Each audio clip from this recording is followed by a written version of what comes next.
Hello everyone and welcome back to Math Bold Master. আৰম্ভ কৰো আমাৰ আজিৰ সেশনটো।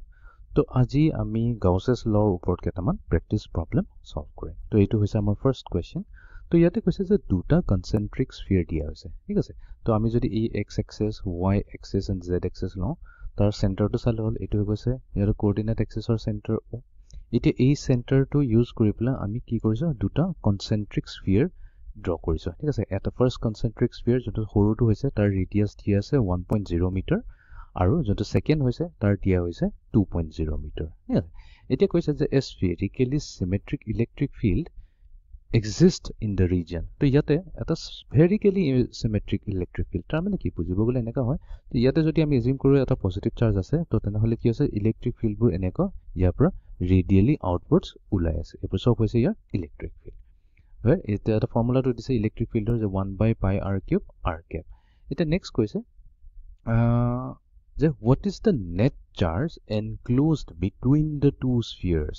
ওকে, তো আমাক ইয়াতে কোৱেশ্চনটো সুধিছে যে এই দুটা স্ফিয়াৰৰ মাজত থকা যোনটো ৰিজন এইটো হৈ গৈছে এইটো স্ফিয়াৰৰ মাজত থকা যোনটো ৰিজন তো তাতে কিমান চাৰ্জ সোমাই আছে আমাক সেইটো সুধিছে। তো এইটো আনসাৰটো আমি উলিয়াব লাগিব। এতিয়া এই প্ৰবলেমটো কেনেকৈ সলভ কৰিম। তো এই প্ৰবলেমটো সলভ কৰিবৰ কাৰণে আমি Gauss's law হেল্প কৰিব পাৰিম, Gauss's law ইউজ কৰিব পাৰিম। তো Gauss's law এইটো কয় যে নেট ফ্লাক্স যদি আমি ক্যালকুলেট কৰো তেনেহলে নেট ফ্লাক্সৰ ফৰ্মুলা কি আছে q enclosed বা q net divided by epsilon naught। তো এতিয়া আমাক যেহেতু চাৰ্জ ওলাব দিছে enclosed charge equals to আমি কি কৰিম এই যোনটো আমি নেট ফাই ক্যালকুলেট কৰিম হেতুক আমি epsilon naught ৰ লগত যদি মাল্টিপ্লাই কৰি দিও তেতিয়া আমাক কি দিব নেট চাৰ্জটো দিব। তো এইটোৱে আমি কৰিব লাগিব। এতিয়া আমি ফাই কেনেকৈ ক্যালকুলেট কৰিম এতিয়া আমাৰ ফাৰ্স্ট কথাটো আহি যায় বিকজ ইয়াতে আমাৰ দুটা কনসেন্ট্ৰিক স্ফিয়াৰ আছে। এতিয়া যদি আমি ফিগাৰত চাওঁ বেক টু ফিগাৰত চাওঁ মই এটা কাম কৰো এখিনি গুচাই দিও। তো ইয়াতে আমাৰ সাৰফেস আছে কেটা সাৰফেস আছে এতিয়া আমি হেতু কেয়াৰফুলি বুজিব লাগিব যে ইয়াতে আমাৰ দুটা সাৰফেস আছে। তো এটা হৈছে ইনাৰ স্ফিয়াৰ এই ইনাৰ স্ফিয়াৰৰ এটা সাৰফেস হ'ব যোনটোক আমি s ইনাৰ বুলি কলো sin আৰু যোনটো আমাৰ আউটাৰ স্ফিয়াৰ হ'ল তো আউটাৰ স্ফিয়াৰৰ সাৰফেসটো হৈ গল s আউটাৰ। ঠিক আছে। তো আমি কি কৰিম তো আমাৰটো ইয়াতে চাৰ্জ আছে এই চাৰ্জৰ কাৰণে ইলেক্ট্ৰিক ফিল্ডবোৰ ওলাই আহিছে। তো ওলাই আহিলে কি হ'ব এই সাৰফেসটোৰে পাস হ'ব। তো আমি প্ৰথমতে কি কৰিম এই সাৰফেসটোৰে যে ইলেক্ট্ৰিক ফিল্ডটো পাস হৈছে অফ কোৰ্স তাতে কি হ'ব আমি ইলেক্ট্ৰিক ফ্লাক্সটো ক্যালকুলেট কৰিম। তো ইনাৰ সাৰফেসৰ কাৰণে আমি ইলেক্ট্ৰিক ফ্লাক্সটো ক্যালকুলেট কৰিম আৰু তাৰ পিছত আমি আউটাৰ ফ্লাক্সৰ কাৰণে আমি ইলেক্ট্ৰিক ফ্লাক্সটো ক্যালকুলেট কৰিম। তো এবাৰ আমি দুইটাৰে ফ্লাক্স পাই যাওঁ তো দুইটাক যেতিয়া আমি এড কৰি দিম তো নেট ফ্লাক্সটো পাই যাম আৰু এবাৰ নেট ফ্লাক্স পাই যাম তেনেহলে কিউ এনক্লোজ আমি ইজিলি উলিয়াই ল'ব পাৰিম। তো এইটোৱে হৈছে আমাৰ স্টেপস খিনি। তো এতিয়া আমি এটা কাম কৰো আৰম্ভ কৰো। তো এতিয়া প্ৰথমতে আমি কি কৰিম ফাৰ্স্ট সাৰফেসটো লম যোনটো আমাৰ ইনাৰ সাৰফেসটো এটা সাৰফেস আমি ইনাৰ সাৰফেসৰ কথা পাতি আছো। এতিয়া ইনাৰ সাৰফেসৰ কথা কোৱাৰ লগে লগে আমি এতিয়া ফ্লাক্স ক্যালকুলেট কৰিব লাগিব। তো ফ্লাক্স ইনাৰ আছে ইনাৰ ফ্লাক্সটো আমি ক্যালকুলেট কৰিছো বা ইনাৰ সাৰফেসৰ কাৰণে ফ্লাক্স ক্যালকুলেট কৰিছো। এতিয়া ফ্লাক্স ক্যালকুলেট কৰাৰ ফৰ্মুলাটো কি আছিল তো আমি জানো ফ্লাক্স ক্যালকুলেট কৰিবৰ কাৰণে কি আছে যোনটো সাৰফেসৰ কথা পাতি আছো সেই সাৰফেসত আমি কি কৰো এটা সৰু এৰিয়া এটা লৈ লও। ঠিক আছে। তো dA এৰিয়া ল'ব পাৰো। তো আমি এটা কাম কৰো ইয়াতে আইদাৰ dA লও বা আমি এটা কাম কৰো dA লৈ লও। ঠিক আছে। dA ললো। তো আৰু হেইটো পইণ্টত আমি কি কৰিব লাগিব ইলেক্ট্ৰিক ফিল্ডটো ক্যালকুলেট কৰিব লাগিব। সেই পাৰ্টিকুলাৰ পইণ্টত যত আমি dA লৈছো তাতে আমি ইলেক্ট্ৰিক ফিল্ডটো ক্যালকুলেট কৰিব লাগিব। তাৰ মানে কি আমাক ইনাৰটোৰ কাৰণে লাগিব ইনাৰ সাৰফেস মানে মই in লিখিছো সাফিক্সত তাৰ মানে হৈছে আমি ইনাৰ সাৰফেসত এই পাৰ্টিকুলাৰ পইণ্টত আমি ইলেক্ট্ৰিক ফিল্ড ক্যালকুলেট কৰিম। তাৰ পিছত আমি হেতু ডট প্ৰডাক্ট কৰি দিম কাৰ লগত এই dA ইনাৰৰ লগত আমি হেৰি কৰি দিম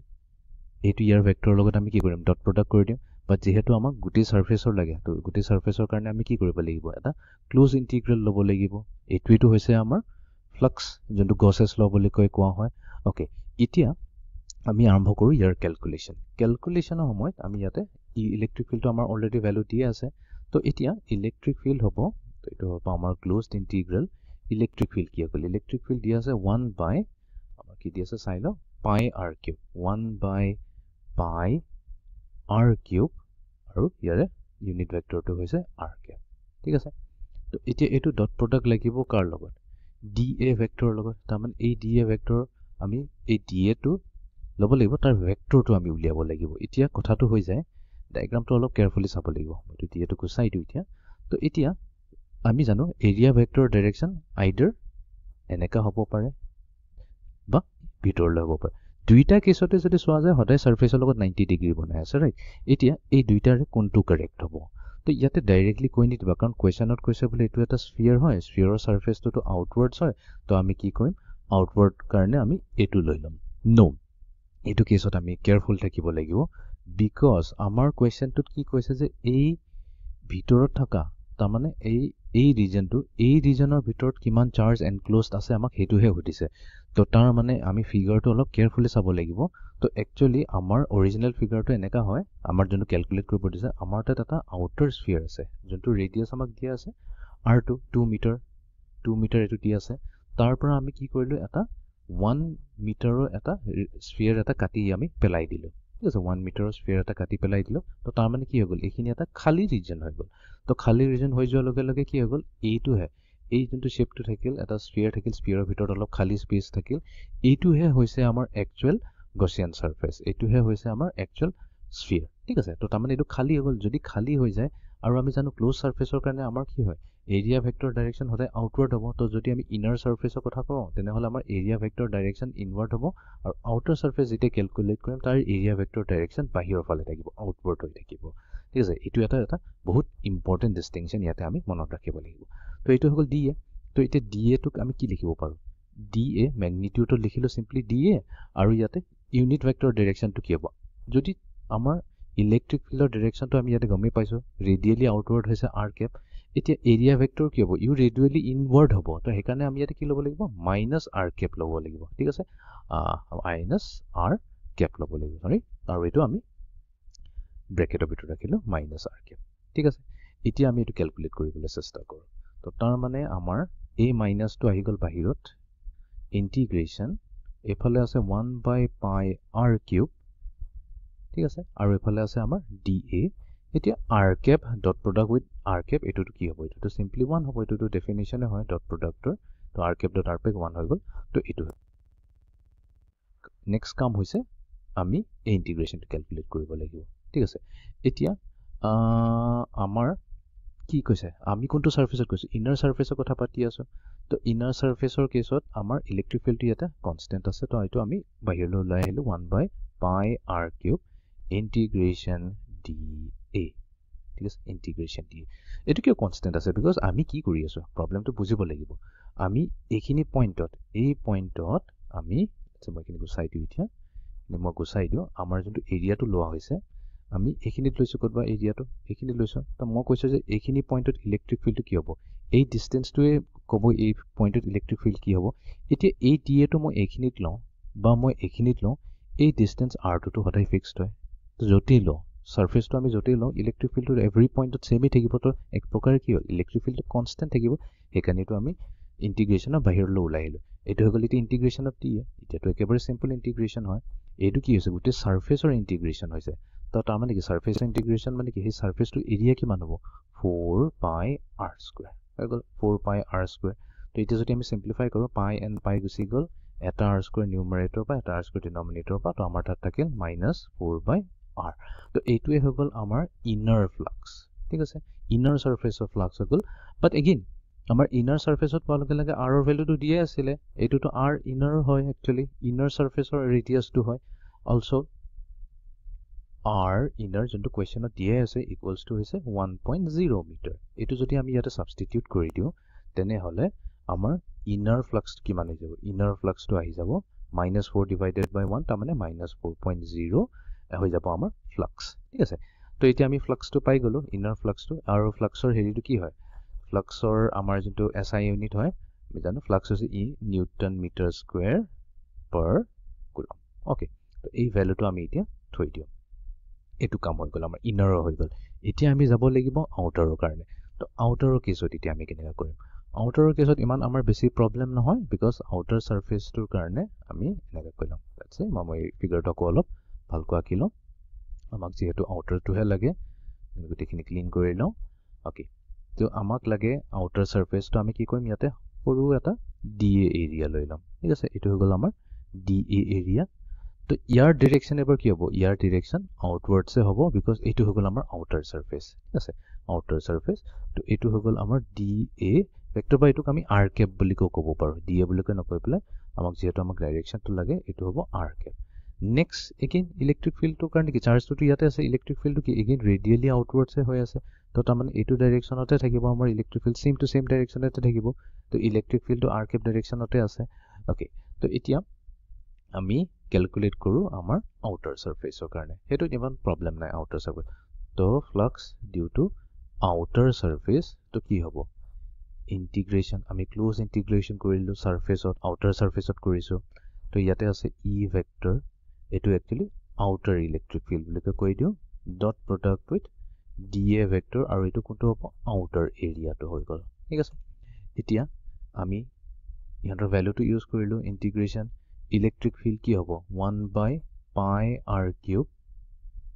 r cap এটো হৈ গল আমাৰ ইলেক্ট্ৰিক ফিল্ড আৰু এটো ডট প্ৰডাক্ট হৈছে dA কি হ'ব dA * r cap okay তো এটো হৈ গল আমাৰ ইন্টিগ্ৰেশন r cap dot r cap to 1 হৈ গল তো আমাৰ তাত থাকিল dA divided by pi r cube তো again আমি 1/pi r cube to integration of বাহিৰত উলাই আনিব পাৰিম same logic to আমি ইয়াতে দিব পাৰিম same logic to আমি ইয়াতে কি দিছো integration dA আমাৰ logic to এটো দিছো যে আমি কি কৈছো surface ত আমি calculate কৰিছো electric field তো তাৰ কাৰণে আমাক কি লাগে a পইণ্টৰ পৰা a পইণ্টৰ distance to লাগে যোনটো হৈছে আমাৰ r2 2.0 মিটাৰ এখিনি যদি আমি dA to calculate কৰো এখিনি তো ইলেক্ট্ৰিক ফিল্ডৰ কাৰণে যোনটো আমি ডিসটেন্স টু ইউজ কৰিম হেতু তো 2.0 মিটাৰ হ'ব তো তাৰমানে কি ইলেক্ট্ৰিক ফিল্ড ইয়াতে ফিক্স থাকিব হেকাৰণে আমি এজ কনস্ট্যান্টলি বাহিৰলৈ উলিয়াই আনিব পাৰো নেক্সট এতিয়া আমাৰ হৈ যাব এতিয়া এটো কিন্তু আমাৰ কি হৈছে আউটাৰ ৰেডিয়াস হৈ আছে কেয়াৰফুল আউটাৰ ৰেডিয়াস তো 1/pi r cube এটো হৈ গল আমাৰ আউটাৰ ৰেডিয়াস মাল্টিপ্লাই টু এতিয়া এটো কি হ'ব 4/pi r square 4/pi r square but again এটো কি হ'ল আউটাৰ ৰেডিয়াস হৈ গল তো সিম্পলিফিকেশন কৰাৰ পিছত আমাৰ ইয়াতে কি আহিব ইয়াতে আহিব আমাৰ pi by radius to কি হৈ যাব আমাৰ outer radius sorry pi by নহয় এটা 4 pi by to already cancel হৈ গল ইয়াতে only 4 থাকিব 4 by outer radius তো এটো হৈ গল আমাৰ flux through the outer surface এটা outer surface or radius to দিয়া আছে আমি ইয়াতে কইলো since r outer equals to 2.0 meter তো আমি কি পাই আছো we get flux due to the outer surface to it হৈ যাব equals to 4 divided by 2.0 কৰি দিও তো আমি পাই যাম positive 2.0 newton meter square per coulomb তো পাই গলো আমি outer flux তো আমি এটা total flux to উলিয়াব লাগিব so now আমাৰ net flux কি হ'ব phi net flux to হ'ব তো এটা আমি inner to লব লাগিব inner flux to লব লাগিব plus outer flux to আমাৰ কি আহিছে inner flux to আমি পাইছো -4.0 আৰু outer flux ত পাইছো আমি +2.0 তো sum total দিলে আমাৰ -2.0 newton meter square per coulomb আমাৰ flux net flux to হৈ গল বাট আমাক net flux actually নালাগে আমাক হেৰিটোহে লাগে চাৰ্জটোহে লাগে hence total charge enclosed যোনটো হৈছে formula net flux multiplied to epsilon naught তেনেহলে এটো গুটেটো কুলম হৈ যাব তো আমাৰ আহিব আনসাৰ -2.0 epsilon naught coulomb ঠিক আছে তো এইটোৱে হ'ব আমাৰ charge which is enclosed between -2.0 into epsilon naught the careful থাকিব অকল -2 কুলম বুলি কৈলে ভুল হ'ব এই চাৰ্জ কোড হুমাই আছে এই দুটা স্ফিয়াৰৰ মাজৰ যোনটো ৰিজন আছে তাতে আমাৰ যোনটো চাৰ্জ হৈ আছে হেতু হৈছে -2.0 epsilon naught actually আৰু এটো যদি আমি ভ্যালু উলিয়াব বিচাৰো হেতু আমি উলিয়াব পাৰো epsilon naught ৰ ভ্যালুটো ৰিপ্লেস কৰি দিলে হৈ গল কি আছিল coulombs electrostatic constant কি আছে 1/4 pi epsilon naught এটো হৈছে 9 into 10 to the power 9 তো এটুকটো আমি এনেকৈ লিখিব পাৰো সো epsilon naught হৈ যাব 1/36 pi into 10 to the power 9 তো এটো আমি ইয়াতে সাবস্টিটিউট কৰিলে হৈ গল তো আমি পাম -2.0 divided by 36 pi into 10 to the power 36 pi into 10 to the power minus positive 9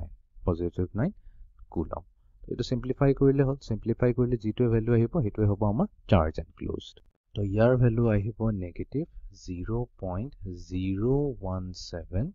into 10 to the power -9